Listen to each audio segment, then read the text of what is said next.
Deux actualités fortes, majeures même au Proche-Orient. D'abord, la libération des 20 derniers otages vivants détenus par le Hamas, remis ce jour à la Croix-Rouge, à l'armée israélienne et ramenés à leur famille après 738 jours de captivité. En parallèle, un sommet sur l'accord de paix en Égypte à Sharm el-Sheikh qui rassemble plus d'une vingtaine de dirigeants du monde entier avec l'absence notable du Premier ministre israélien et des représentants du Hamas. Alors cette double actualité est porteuse d'espoir, mais ouvre-t-elle le début de la fin de la guerre? La paix éternelle promise par le président des États-Unis aura-t-elle lieu? Trois invités pour en débattre ce soir. François Secaldi, bonsoir. Bonsoir. Vous êtes politiste, chercheur au Collège de France. Face à vous, Anne-Sophie Séban-Bécache, bonsoir. Bonsoir. Vous êtes vice-présidente de l'American Jewish Committee en Europe et docteur en géopolitique. Face à vous, Karim Émile Bittard, bonsoir. Bonsoir. Vous êtes enseignant à Sciences Po Paris, spécialiste du Moyen-Orient et de la politique étrangère des États-Unis. Merci à vous trois d'être présents ce soir dans Question du soir.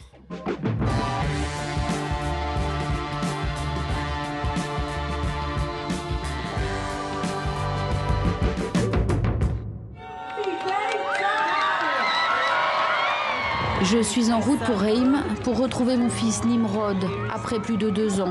Je suis tellement heureuse. Je suis comblée de bonheur et j'ai du mal à imaginer ce que je ressens en ce moment. C'est tellement émouvant et bouleversant que cela se réalise enfin, que ce pourquoi nous nous battons depuis plus de 2 ans aboutisse enfin. «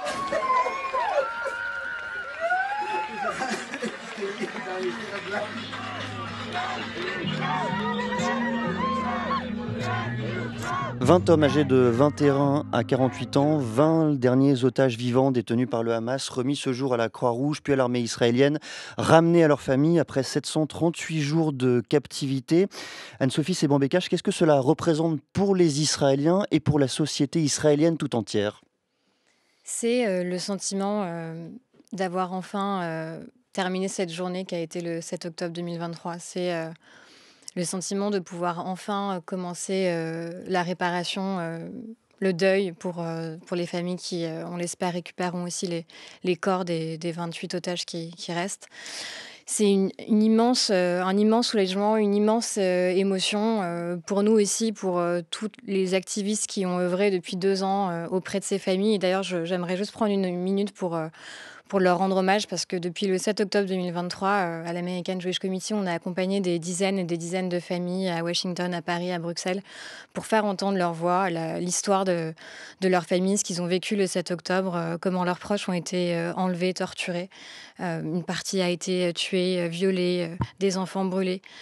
Et j'aimerais leur rendre hommage aujourd'hui, parce que c'est leur détermination, c'est leur courage depuis 2 ans de ne pas avoir lâché ce combat qu'on croyait vraiment... c'est vraiment inespéré, c'est vraiment un miracle ce qui se passe aujourd'hui.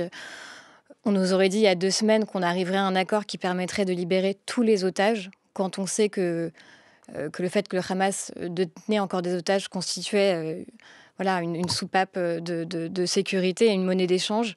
Ça paraissait irréalisable et on y est aujourd'hui. C'est presque irréel, mais on savoure en Israël et partout ailleurs ce moment. Rachel Goldberg, une mère d'un otage tué pendant sa détention, a déclaré « Il y a un temps pour rire et un temps pour pleurer et nous devons faire les deux en même temps ». Est-ce que c'est cela peut-être la tension aujourd'hui, Karim Émile Bittard? Il faut pleurer les morts et accueillir les vivants. Cette phrase est émouvante et révélatrice parce que c'est précisément la raison qui doit nous faire pousser un immense ouf de soulagement aujourd'hui, quand bien même il y aurait 1001 raisons d'être sceptique. C'est qu'on sent cette émotion, parce qu'on a tendance, les géopolitologues, les journalistes, etc., à oublier que dans cette région, il y a d'abord des êtres humains de chair et de sang qui ont vécu un calvaire, qui sont passés par perte et profit, qui sont parfois cyniquement abandonnés par leur propre gouvernement. Donc, oui, il y a cette idée qu'une page est en train de se tourner. J'espère, cela dit, qu'on peut définitivement tourner la page du 7 octobre, car la cicatrisation mémorielle prendra beaucoup de temps. Je ne suis pas sûr qu'on nous puissions déjà dire que nous entrons dans une nouvelle ère. C'est une cessation des hostilités, mais l'histoire du Proche-Orient nous enseigne que beaucoup de cessez-le-feu n'ont pas fait long feu. Aujourd'hui, il faut se réjouir, il faut partager l'émotion des familles des otages, des familles des milliers de prisonniers palestiniens qui ont également été libérés dans le cadre de cet accord, mais il ne faut pas oublier que nous restons otages du cynisme d'un certain nombre de puissances régionales et internationales. Quand on voit Trump aujourd'hui rendre un hommage appuyé au Qatar qu'il accusait de financer le terrorisme il y a encore quelques années, quand on voit l'obsession pour le prix Nobel de la paix qui a un peu précipité cette annonce et ce qui doit également nous inciter à être prudents car beaucoup de détails ne sont pas encore clairs. Donc il faudra voir, le diable se niche dans les détails au Proche-Orient plus qu'ailleurs, il faudra voir ce qui a vraiment été négocié, qu'est-ce qui sera respecté de part et d'autre pour pouvoir envisager l'avenir. On va revenir bien sûr sur ces détails, sur les notions de cessez-le-feu, de paix durable. Mais avant ça, François Secaldi, lorsque vous entendez que le 7 octobre est achevé, que l'on tourne aujourd'hui cette page du 7 octobre, qu'est-ce que vous en pensez ? Je pense que c'est peut-être une page qui est tournée pour les Israéliens. Ça n'est pas le cas, à mon avis, pour les Palestiniens. Et ça n'est pas le cas, de toute façon, c'est à mon avis la fin d'une séquence de ce conflit dans laquelle, effectivement, les otages ont été libérés. Mais c'est un échange asymétrique, pour revenir sur cette question des otages, parce que malgré les quelques 2000 détenus palestiniens libérés, il en reste encore 9000, dont 3500 détenus sous le régime de la détention administrative, c'est-à-dire retenus sans charge, sans procès, sans accès à un avocat, sans que les familles ne sachent où leurs proches sont détenus, et pour une période de 6 mois renouvelable indéfiniment. Donc, quid de ces 3500 détenus sans charge dont les conditions de détention s'apparentent à la définition internationale de celle des otages. Mais évidemment, je pense que non, on n'est pas du tout dans une situation de fin de conflit. On est bien, on y reviendra sûrement, on est bien au contraire. Toujours dans cet état-là. Tout simplement parce que les questions essentielles ne sont pas résolues. Et notamment, la première d'entre elles, c'est celle de l'occupation. Qui n'est pas traité dans l'après-Gaza. Et je rappelle que l'occupation, c'est dans les conventions de Genève, il est clairement dit que l'occupation, on ne parle pas d'occupation, on parle d'occupation belligérante. C'est-à-dire que l'occupation est par nature agressive, l'occupation est par nature guerrière. C'est un acte de belligérance. Il n'y a pas d'occupation pacifique, si vous voulez, ça n'existe pas. Donc, tant que l'occupation perdure, la guerre, par définition, continue. Et ça, c'est, je crois, la responsabilité directe des Israéliens d'y mettre fin. Et malheureusement, ce n'est pas une politique accidentelle, c'est une politique active menée par les Israéliens depuis des décennies.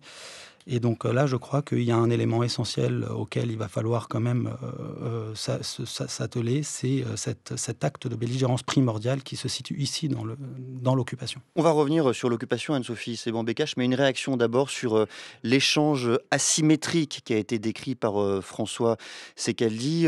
On rappelle qu'une vingtaine d'otages israéliens détenus par le Hamas ont été remis à Israël contre un peu moins de 2000 prisonniers qui ont été ramenés à Gaza ou en Égypte, c'est selon. Qu'est-ce que vous pensez justement de ce terme-là, un échange asymétrique ? Asymétrique dans quel sens ? Parce que là, je ne comprends pas très bien ce qui vient d'être dit. À chaque échange, à chaque accord de cessez-le-feu, il y a eu quelques otages israéliens libérés. On parle d'otages qui étaient des enfants, des femmes qui ont été enlevés dans leur lit, chez elles, dans leur maison. Un matin du 7 octobre, dans leur kibboutz, dans leur moshav. Et on parle en face de plusieurs centaines à chaque fois de prisonniers. En l'occurrence, pour cet accord de cessez-le-feu, on parle de 250 terroristes d'abord qui ont du sang de civils israéliens sur les mains, qui ont été coupables d'attentats terroristes en Israël. Et ensuite de 1200 effectivement prisonniers palestiniens qui ont des charges tout aussi graves parfois qui ont été retenus contre eux.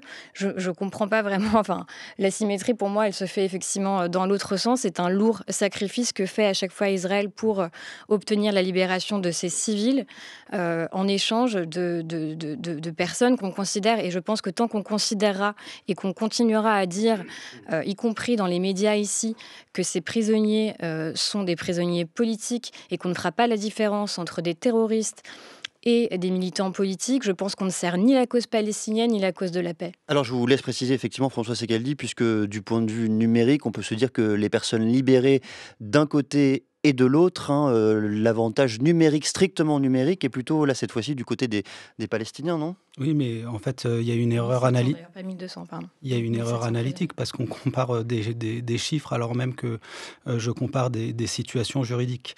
Il se trouve que les 1700 Palestiniens qui ont été libérés sont 1700 Palestiniens qui ont été arrêtés sans aucune charge et qui par conséquent ont été libérés. Et je maintiens ce que je dis. Enfin, si on arrive à s'émouvoir de 20 ou 40 ou 250, et c'est bien légitime, otages détenus sans aucune raison légale ou sans aucun fondement légal, je crois qu'il est tout aussi important de pouvoir s'opposer à la détention administrative sans aucune charge de milliers, je ne parle pas ni de dizaines ni de centaines, de milliers de Palestiniens. Ça fait partie d'une politique systématique d'Israël d'emprisonner. Il n'y a pas une famille en Palestine qui n'a pas un membre de sa famille qui est allé en prison, et bien souvent sans aucune raison, sans aucun motif, sans aucune raison avancée juridique. Je reviens, Karim Emile Bitar, à l'enjeu premier de cette discussion, savoir si cette journée marque une première étape vers une paix durable. Cette notion de paix durable, d'abord, il faut la raccrocher à celle de cessez-le-feu. Où nous trouvons-nous aujourd'hui ? Alors, Donald Trump a été encore plus loin en parlant de paix perpétuelle. Et je suis curieux de savoir... De paix éternelle même, un peu plus tôt dans l'après-midi. Je suis curieux de savoir lequel de ses conseillers lui a soufflé cette expression, parce que c'est paix perpétuelle, c'est d'abord souvent quelque chose qu'on retrouve plutôt dans les ouvrages de Robert Darnton que vous allez recevoir dans 30 minutes. C'est une idée qui vient d'Emmanuel Kant au départ, qui a été remise au goût du jour par Habermas il y a quelques années. Et là, on en est très loin. Nous en sommes très loin parce que Donald Trump continue de voir ce conflit en disant ça fait 3000 ans que ces peuples s'entretuent. Donc c'est cette vieille idée que c'est des rivalités ancestrales, tribales, sans prendre en compte la situation spécifique qui est née au cours des 70 dernières années du fait de cette occupation, du fait de l'asymétrie, du fait que beaucoup de gens à travers le monde ont le sentiment qu'il y a une inégalité des vies, comme le dit Didier Fassin. Donc la paix durable, nous en sommes loin, car toutes les questions de fond ont été repoussées au calendrier grec. On a voulu faire un accord, on a voulu que M. Trump apparaisse en héros. On peut se réjouir aujourd'hui qu'il y ait un bref répit, mais comme à l'époque des accords d'Oslo, rien n'est réglé des 5 questions de fond. Quelles sont-elles alors ces 5 questions ? Les 5 questions de fond qui font obstacle à une véritable paix israélo-palestinienne, c'est la question de la colonisation, la question de la poursuite de l'occupation, la question du statut final de Jérusalem, la question des ressources hydrauliques et la question des réfugiés, des Palestiniens qui vivent dans plusieurs autres pays depuis des décennies. Donc, ces 5 obstacles, au moment des accords d'Oslo, on a pensé pouvoir les éluder, commencer par des faits accomplis, des solidarités de fait, une paix économique qui pourrait nous amener vers une véritable paix durable. Or, si la paix ne se fonde pas sur la justice, elle ne peut pas perdurer, elle ne peut pas être durable. Le problème avec le projet de Donald Trump, c'est qu'il revient à cette idée de paix économique. Il pense qu'en noyant Gaza dans des investissements qui viendraient du Qatar, des Émirats arabes unis, de l'Arabie saoudite, on pourra faire abstraction de ces problèmes de fond. Pour les Palestiniens et pour beaucoup de gens à travers le monde, le problème de fond, c'est celui de la reconnaissance de la dignité et des droits nationaux du peuple palestinien. Et c'est en partie symboliquement important que aujourd'hui plus de 150 pays aient reconnu cet État de Palestine, même si ses contours restent indéfinis et que je vois mal comment il pourrait être viable. Dans la continuité de ce que vient de dire Karim Emile Bitar, une citation du politiste Jean-Paul Chagnolot dans une tribune qui a paru dans Le Monde. Il écrit « Le plan Trump ignore toute référence au droit international et aux Nations Unies. Il récuse également toute véritable participation des Palestiniens à la gouvernance et ne fait qu'évoquer un État palestinien en des termes si vagues que cela revient à l'enterrer comme le veut le Premier ministre israélien Benyamin Netanyahou. Enfin, ce plan oublie la Cisjordanie alors que Washington soutient à fond la colonisation. » Fin de citation. Est-ce que vous êtes d'accord, Anne-Sophie Sebambekash, avec l'idée selon laquelle aucun véritable problème de fond n'est aujourd'hui résolu par ce plan dit plan Donald Trump ? Et parce que je crois qu'on s'est trompé dans l'analyse de ce plan. Ce plan était avant tout un plan un plan de cessez-le-feu, un plan pour mettre Et pas fin un à plan de cette paix. guerre. Non, c'est pas un plan de paix. Enfin, moi, je ne considère pas aujourd'hui que le plan de Trump est un plan de paix. C'est un plan qui ouvre des perspectives à travers ces 20 points. Mais effectivement, le principal objectif, et c'est pour ça que il me semble que c'est une opportunité historique, parce que jusque-là, on n'avait pas réussi à obtenir la possibilité d'un cessez-le-feu durable qui commence donc par la libération de tous les otages, le retrait de l'armée israélienne, le potentiel, on l'espère, désarmement du Hamas et sortie de la gouvernance de Gaza. Ces étapes-là, elles sont indispensables à pouvoir penser une perspective ensuite effectivement de paix où on pourra aborder tous les thèmes qui ont été abordés à juste titre, mais je pense que tout le monde veut un peu mettre la charrue avant les bœufs et que ce n'est pas l'attente, ce n'est pas l'objectif qu'a posé le président Trump avec cet accord. Il parle quand même de paix perpétuelle, en l'occurrence, c'est la notion qu'il associe à son plan aujourd'hui Oui, lui-même. bien sûr, parce qu'il veut ouvrir cette perspective, mais en l'occurrence, on voit bien qu'on est étape par étape. C'est-à-dire que là, on essaye de sécuriser ce cessez-le-feu, on a sécurisé la libération des otages. Ce qui est en train de se jouer au sommet à Sharm el-Sheikh avec le Qatar, l'Égypte, la Turquie et les États-Unis comme principaux acteurs médiateurs, c'est d'assurer le maintien d'un soutien arabe ferme sur les 20 points, et notamment sur le premier point d'achoppement qui va être le désarmement du Hamas. Et c'est ça, c'est vers vers quoi on souhaite aller. Et ensuite seulement, on pourra parler du reste. Les 5 points qui ont été mis en lumière par Karim Émile Bittard, le problème de la colonisation, celui de l'occupation, celui du statut de Jérusalem, les questions hydrauliques et la question fondamentale des réfugiés palestiniens. Est-ce que pour vous, ce sont, François Secaldi, les 5 points primordiaux, ou est-ce que vous en voyez d'autres manquants ?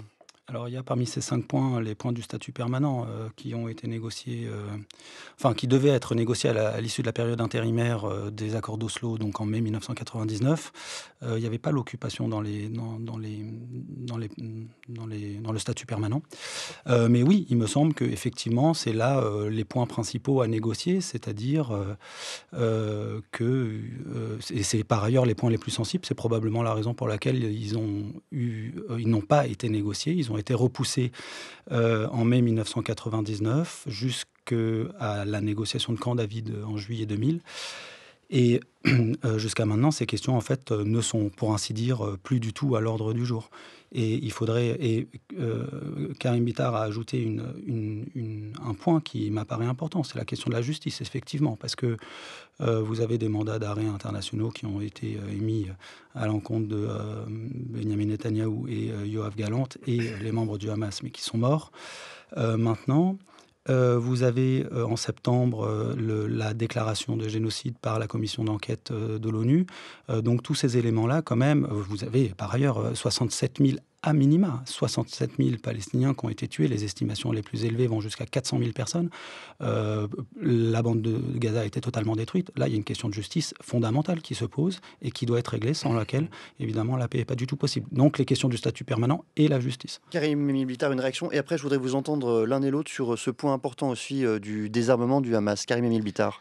Alors, sans avoir la moindre sympathie pour Donald Trump, il faut quand même reconnaître que dans cet accord, il a réussi à brider Netanyahou et à le contraindre à renoncer à certaines positions maximalistes.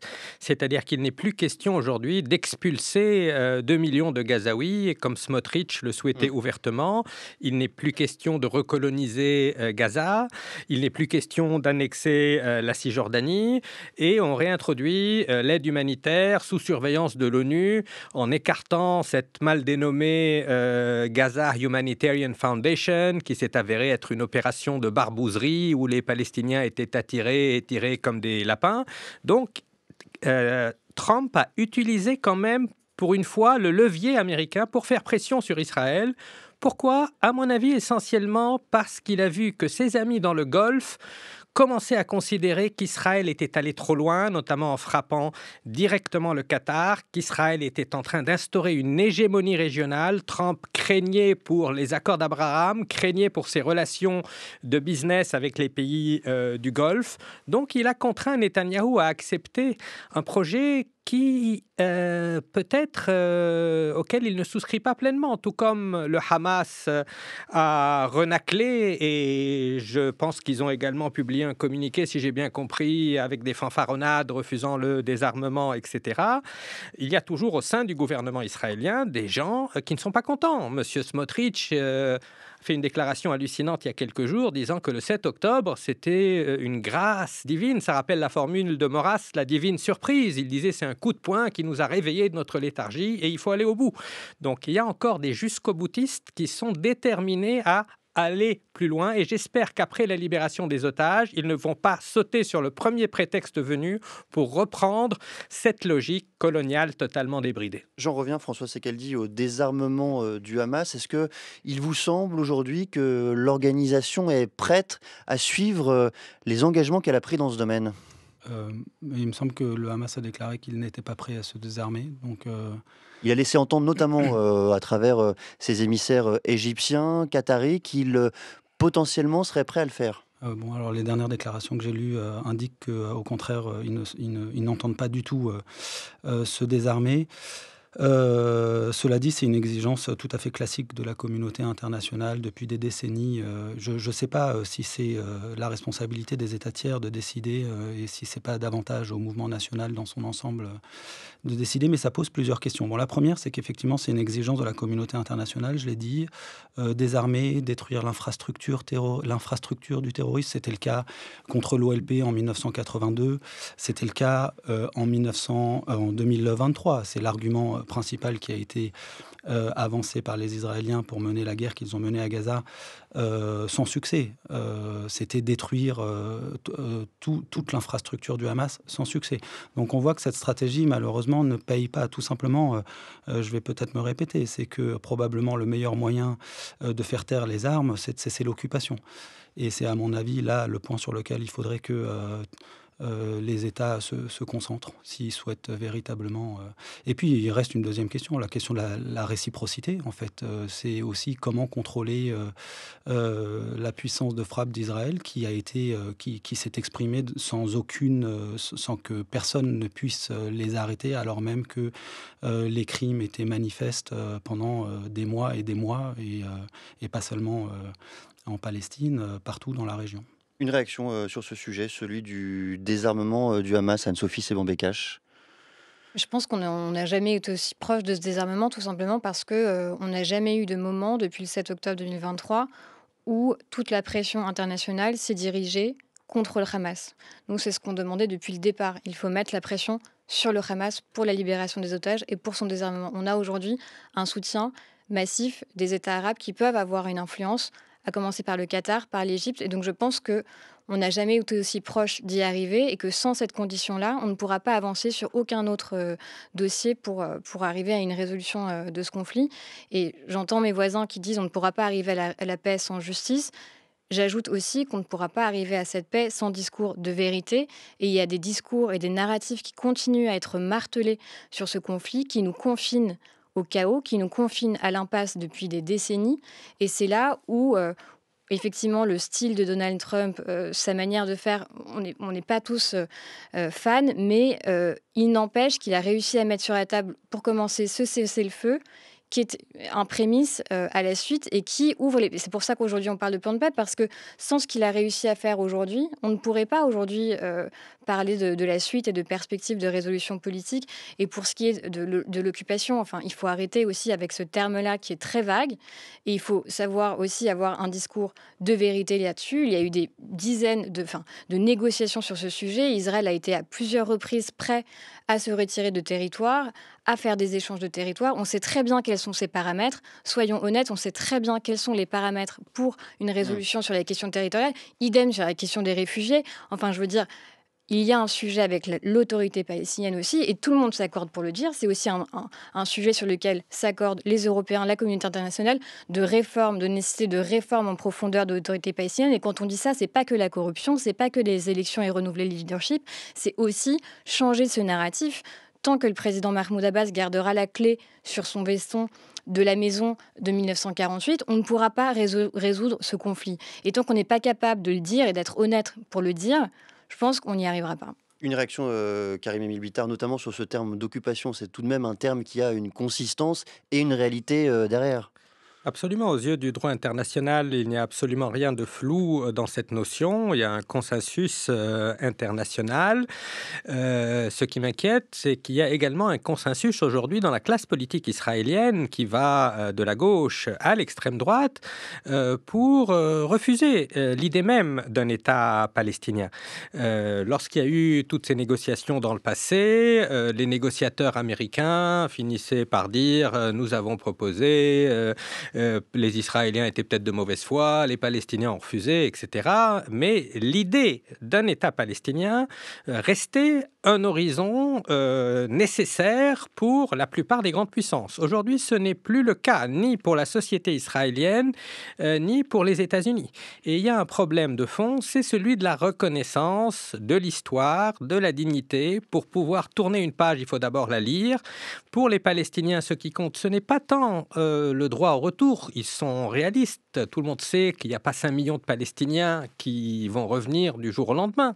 Mais comment expliquer à un monsieur qui est né en Palestine en 1940, qui a vu toute sa famille expulsée en 1948, qu'il n'a pas le droit de revenir vivre ses derniers jours dans son village, alors que n'importe quel juif qui viendrait d'Ukraine, de Biélorussie ou de Brooklyn pourrait du jour au lendemain être accueilli, devenir citoyen et aller vivre comme colon protégé par l'armée israélienne dans ces territoires. Donc il y a une reconnaissance symbolique. Et je suis tout à fait prêt à reconnaître que du côté arabe, il y a également la nécessité de reconnaître et de faire un travail beaucoup plus profond sur le traumatisme qu'a représenté pour le peuple juif la Shoah. Le 7 octobre a réveillé le traumatisme des pogroms de la Russie tsariste, le traumatisme de la Shoah.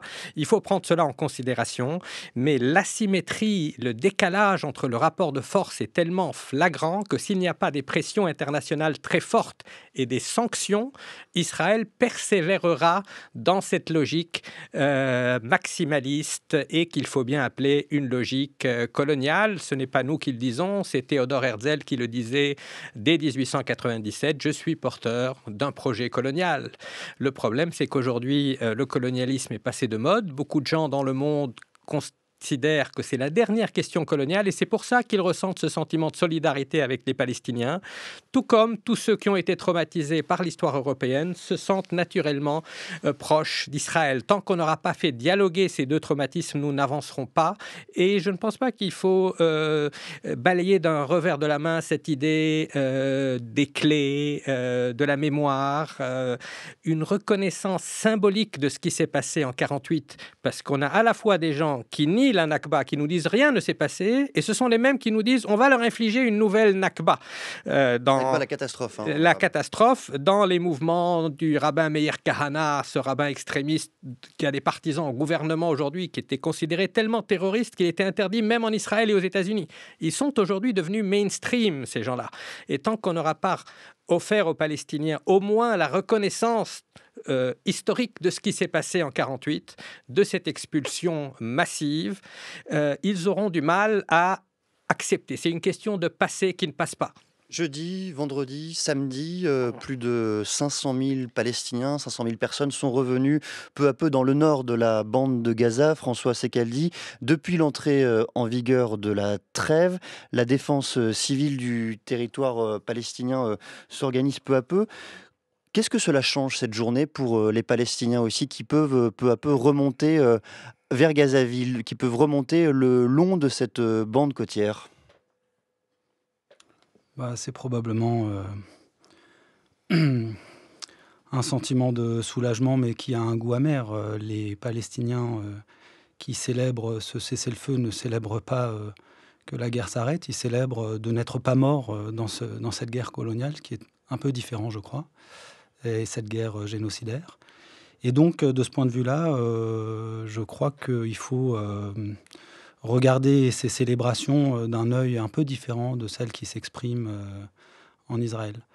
Quant à leur retour, il faudra voir dans les jours ou les semaines à venir ce qui est ce qui va être organisé, négocié. Mais je m'étonne en tout cas que les Palestiniens, enfin je m'étonne, mais ce n'est pas tout à fait un étonnement, que les Palestiniens n'aient pas été consultés dans ce règlement qui ressemble donc du plan Trump, qui ressemble bien davantage à un règlement colonial comme il y en a eu beaucoup dans l'histoire. Le plan Trump a énormément de similitudes avec l'article 22 de la Charte de la Société des Nations, donc du mandat britannique établi en Palestine. Et donc là, il y a quelque chose qui ressemble drôlement et de manière assez effrayante en fait à ce règlement qui avait été établi dans les années 20, dans laquelle une puissance tutélaire avec un administrateur colonial en la personne de Tony Blair, cette fois-ci, accompagnerait supposément donc les populations locales jusqu'au moment où il serait capable de se conduire seul selon des critères définis par la dite puissance. Voilà, donc c'est un retour avec beaucoup d'incertitudes et surtout une mise de côté de l'acteur principal qui est l'acteur palestinien qui, je le rappelle, est le seul à pouvoir définir pour lui-même, et c'est le seul à pouvoir définir pour lui-même les modalités de son autodétermination. Karim Emile Bittard, une réaction très courte car j'ai une autre salle de questions. Je dirais juste, Tony Blair, c'est l'image qui tue. Tony Blair, c'est véritablement ce qui plombe la crédibilité de ce plan. C'est quand même celui qui avait cautionné l'invasion anglo-américaine de l'Irak, et considéré aujourd'hui par la quasi-totalité des géopolitologues comme la plus grande erreur stratégique de ces 50 dernières années. C'est quelqu'un qui a fait des business douteux avec Kadhafi, avec tous les dictateurs arabes. C'est quelqu'un de dangereux qui n'est pas considéré comme un interlocuteur honnête entre les différentes parties. Et ce n'est certainement pas sa présence qui va permettre d'avancer dans cette cicatrisation mémorielle. Il faut rappeler que de l'aveu même de la direction des renseignements militaires israéliens, 87% des victimes sont des civils dans cette guerre. En Ukraine, c'est 10%. Même sous le régime sanguinaire de Bachar el-Assad, on était à 30%. Là, on est à 87% de victimes civiles, des chiffres qu'il faut comparer à ceux du Rwanda ou de Srebrenica. Il y a un discours que l'on voit revenir en force depuis quelques jours, notamment dans le champ médiatique, c'est le discours du rapprochement des peuples par le dialogue, par la culture, par la littérature, par les arts. Est-ce que vous portez un regard, bienveillant ou plutôt critique sur ce type de discours qui veut, au fond, rapprocher le peuple palestinien du peuple israélien ? Est-ce que c'est le bon moment, selon vous, Anne-Sophie Séban-Bécache, pour porter ce type de discours-là ? Oui, moi je pense que c'est toujours le bon moment et que tout travail de société civile à société civile est toujours bénéfique. Il a continué d'ailleurs à travers certaines ONG israéliennes et palestiniennes en temps de guerre. Il doit se poursuivre et d'ailleurs je pense que c'est là que l'Europe peut jouer un rôle important dans ce soutien aux sociétés civiles. Nous, on soutient une organisation qui s'appelle Alliance for Middle East Peace, qui a été soutenue aussi par le Congrès américain et qui fait ce travail d'identification des ONG palestiniennes et israéliennes prêtes à travailler ensemble. Ce travail, il est essentiel pour changer effectivement les mentalités, changer le narratif, comme j'en parlais tout à l'heure, et aussi faire ce travail effectivement mémoriel des deux côtés. C'est toujours important de maintenir ce lien et ça le sera encore plus dans les années à venir. Une réaction, François Secaldi, puis Karim Emile Bittard, sur ces discours-là. Est-ce qu'il vous semble, survenir au bon moment, sans juger leur intention noble, évidemment? Est-ce qu'il vous paraît efficace? À mon avis, c'est toujours souhaitable, même si j'ai du mal à voir dans les circonstances actuelles comment ces populations pourraient dialoguer. C'est par ailleurs le dialogue un luxe des sociétés coloniales. J'ai l'impression... Qu'est-ce que vous voulez dire par là, un luxe des sociétés coloniales, le dialogue? Bien, parce que c'est facile de vouloir dialoguer quand malgré tout on n'accorde rien et on ne laisse aucune possibilité à l'autre de s'exprimer, parce que c'est ce qui se passe dans les faits. Les Palestiniens ne souhaitent pas, enfin je ne vais pas parler en leur nom, mais je pense qu'ils souhaitent davantage pouvoir s'autodéterminer et être tranquilles plutôt que de dialoguer. En fait, c'est à mon avis, comme dit l'expression, ils veulent... je ne l'ai plus. Ils ne veulent pas la paix, ils veulent qu'on leur fiche la paix, peut-être, quelque chose comme ça. C'est une formule qui a du sens ce soir. Voilà. Karim Emile Bittard. Moi, je vous rejoins, Quentin, sur le fait que cet engagement culturel est souhaitable et nécessaire. On a vu avec l'Égypte, avec la Jordanie, que la paix, avec les accords d'Abraham, que l'épée par le haut ne fonctionnait pas. Quand c'est un leader autoritaire qui décide, pour des intérêts économiques stratégiques, de dire « je vais faire la paix avec Israël » et que les opinions publiques ne suivent pas, cela ne conduit pas à des paix durables. Si vous faites des sondages aujourd'hui, même dans les pays qui ont normalisé ou qui ont fait la paix avec Israël, une grande partie de l'opinion publique les rejette, ce qui voudrait dire paradoxalement que la démocratisation du monde arabe serait une mauvaise nouvelle pour la paix. Mais peut-on, pardonnez-moi, Karim Emile Bittard, pour reprendre l'argument de François Sekaldi, peut-on demander aux Palestiniens aujourd'hui qui vivent sous les ruines, dans l'Armor encore aujourd'hui, de dialoguer à travers les arts et la culture? Comment exiger cela aujourd'hui d'un peuple qui a tout perdu? Tout dépend avec qui on dialogue et comment on dialogue. Je pense que le comité Nobel aurait été bien inspiré d'octroyer son prix à l'initiative comme celle du concert du divan occidental-oriental fondé par le grand pianiste israélien Daniel Barenboim, immense chef d'orchestre, et par un grand intellectuel palestinien, Edward Said. Vous avez des musiciens arabes et israéliens qui vont chaque année ensemble à Auschwitz, qui réfléchissent aux questions mémorielles, qui font de l'art. Ceux-là, ils ne prétendent pas faire la paix. Ils savent que c'est une façon de réduire le degré de haine pour un moment donné, pour pouvoir ensuite mettre sur la table les questions géopolitiques importantes.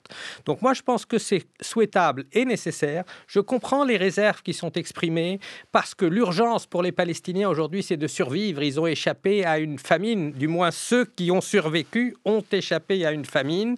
L'urgence, c'est de relever la tête, de ramasser des dizaines de milliers de cadavres. On a rarement vu une guerre aussi destructrice. Donc ça nous ramène à la phrase de Tacite. Ils ont pillé, décharné, et ils appellent ça la paix.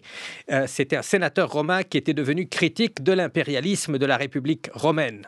Anne-Sophie Seban-Bécache, levez peut-être un mystère pour nous. Est-ce que dans la société israélienne, Donald Trump est aujourd'hui perçu majoritairement comme un héros légitime, ou ce n'est que l'écume médiatique que l'on perçoit depuis l'Europe, depuis la France ?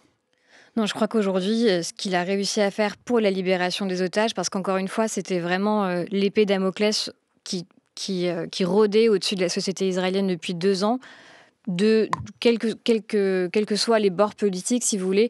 Tant qu'il y avait des otages à Gaza dans les mains du Hamas, la société israélienne ne respirait pas. Et donc là, tous bords confondus, et pour avoir rencontré des familles d'otages vraiment de tous les bords politiques, tout le monde remercie aujourd'hui le président Donald Trump d'avoir réussi à obtenir cette libération de tous les otages, vivants et morts. C'est quelque chose d'extraordinaire. Karim Emile Bittard, en quelques mots, pour vous, c'est un héros légitime? Évidemment non, mais je veux dire, c'est sa victoire personnelle aussi ce soir? Certainement, mais les Israéliens risquent de déchanter assez vite, car le tempérament de Trump étant ce qu'il est, si Israël reprend sur tel ou tel prétexte cette guerre et qu'il ne peut plus se parer des lauriers du faiseur de paix, il pourrait se montrer extrêmement sévère envers Israël. Trump n'est pas un idéologue, ce n'est pas comme Biden, quelqu'un qui a été nourri au soutien à Israël. Trump est purement transactionnel, il pourrait donc monter le ton si Israël reprenait cette guerre. C'est pour ça qu'il a confirmé aujourd'hui que pour lui, cette guerre était terminée et qu'il n'acceptera donc pas que l'on la relance sous tel ou tel prétexte fallacieux. Merci beaucoup à tous les droits de cette discussion, de ce débat, même François Sekaldi, Anne-Sophie Seban-Bécache, Karim Emile Bittard, et merci à celles et ceux qui ont préparé cette émission, Antoine Héral, Juliette Moëlic, Stéphanie Villeneuve, Diane de Vancey. Juste après le journal, une question qu'apprendre des contextes pré-révolutionnaires, on en parlera avec l'historien américain Robert Darnton.